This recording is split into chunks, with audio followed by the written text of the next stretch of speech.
राधे, जय श्री कृष्णा, हर हर महादेव। आज आपको सुनाने जा रहे हैं गरीब की शिव भक्ति कहानी। तो आइए चलिए सुनते हैं। गंगा नदी के किनारे बसा एक छोटा सा गांव था, शिवपुर नाव के अनुरूप। गांव के बीचों बीच एक बहुत पुराना शिव मंदिर था। मंदिर भव्य नहीं था, पर वहाँ की शांति और हवा में बसी भक्ति लोगों के मन को छू लेती थी। उसी गांव में रहता था कैलाश। कैलाश बहुत गरीब था। उसके पास न जमीन थी, न धन, न कोई बड़ा परिवार। एक छोटी सी झोपड़ी, बूढ़ी माँ और शिव में अटूट विश्वास, बस यही उसकी पूंजी थी। वह रोज गांव-गांव घूमकर मेहनत मजदूरी करता और जो मिलता उसी में गुजारा करता। कैलाश पढ़ा लिखा नहीं था, पर उसका मन बहुत साफ था। उसे शास्त्रों का ज्ञान नहीं था, मंत्र भी ठीक से नहीं आते थे, पर उसे बस इतना पता था कि भोलेनाथ दिल के भाव देखते हैं, दिखावा नहीं। वह उनमें अटूट विश्वास रखता था। कैलाश की दिनचर्या क्या थी? हर सुबह सूरज निकलने से पहले कैलाश उठ जाता था। सबसे पहले गंगा के किनारे जाकर हाथ मुंह धोता, फिर रास्ते से एक लोटा पानी भरकर सीधे शिव मंदिर जाता। उसके पास दूध, घी, शहद या बेलपत्र खरीदने के पैसे नहीं होते थे। वह बस लोटे का पानी शिवलिंग पर चढ़ाता और कहता, भोलेनाथ, आज भी जो है उसी में खुश हूँ। बस मेरी माँ को स्वस्थ रखना और मुझे ईमानदारी से रोटी कमाने की ताकत देना। और फिर उसके बाद वह मंदिर की सीढ़ियाँ साफ करता, गिरे हुए फूल उठाकर एक तरफ रख देता और बिना कुछ मांगे चला जाता।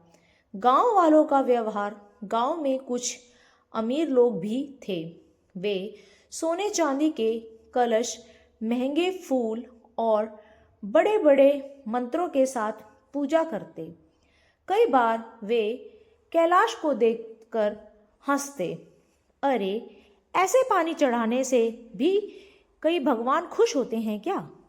गरीब की पूजा भी क्या पूजा है? हमारी पूजा है जो हम करते हैं, जो तुम करते हो वह कोई पूजा नहीं। कैलाश कभी बुरा नहीं मानता। वह बस मुस्कुरा देता और मन ही मन कहता, भोलेनाथ सब देखते हैं। एक कठिन समय। एक साल गांव में भयानक सूखा पड़ा। खेत सूख गए, काम बंद हो गए। कैलाश को कई कई दिन काम नहीं मिलता। घर में अनाज खत्म हो गया। उसकी माँ बीमार पड़ गई। उस रात कैलाश बहुत टूट गया था। पहली बार उसकी आंखों से आंसू निकले। वह मंदिर गया, खाली पेट, खाली हाथ। उसने शिवलिंग के सामने सिर रखा और बोला, हे भोलेनाथ, आज कुछ मांग रहा हूँ, मेरे लिए नहीं, मेरी माँ के लिए। अगर मुझे दुखी देना है तो दो, पर उसे बचा लो। उस दिन उसके पास चढ़ाने के लिए पानी भी नहीं था। उसने बस अपने आंसू ही शिवलिंग पर गिरा दिए थे। शिव की लीला। उसी रात गांव के बाहर रहने वाले एक बड़े सेठ को सपना आया। सपने में शिवजी ने कहा, जिस गांव में तुम रहते हो वहां एक गरीब भक्त है, जाओ और उसकी सेवा करो, उसका साथ दो, वहीं मेरी सच्ची पूजा है। सेठ घबरा गया। सुबह होते ही वह गांव पहुंचा और पूछा ताज के बाद उसे पता लगा। सबने कैलाश का नाम लिया। सेठ जब कैलाश की झोपड़ी पहुंचा तो अंदर का दृश्य देखकर उसकी आंखें भर आई। बीमार माँ, टूटी झोपड़ी और फिर भी चेहरे पर शांत भाव। सेठ ने तुरंत वैद्य बुलवाया, अनाज, कपड़े और दवाइयाँ दिलाई। कैलाश हाथ जोड़कर बोला, सेठ जी, आपने इतना क्यों किया?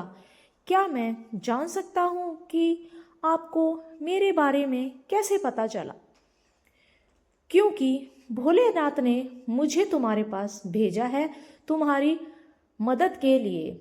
सच्ची भक्ति की पहचान। कुछ ही दिनों में कैलाश की माँ ठीक हो गई। गांव में बारिश हुई, काम लौट आया। सेठ ने कैलाश को अपने यहाँ काम दिया। अगर आपको हमारी वीडियो थोड़ी भी अच्छी लगती हो तो हमारे चैनल को लाइक, शेयर, सब्सक्राइब ज़रूर करें ताकि हम आपके लिए ऐसी ही वीडियोज़ रोज़ नई लाते रहें। तब तक के लिए राधे राधे, जय श्री कृष्ण, हर हर महादेव।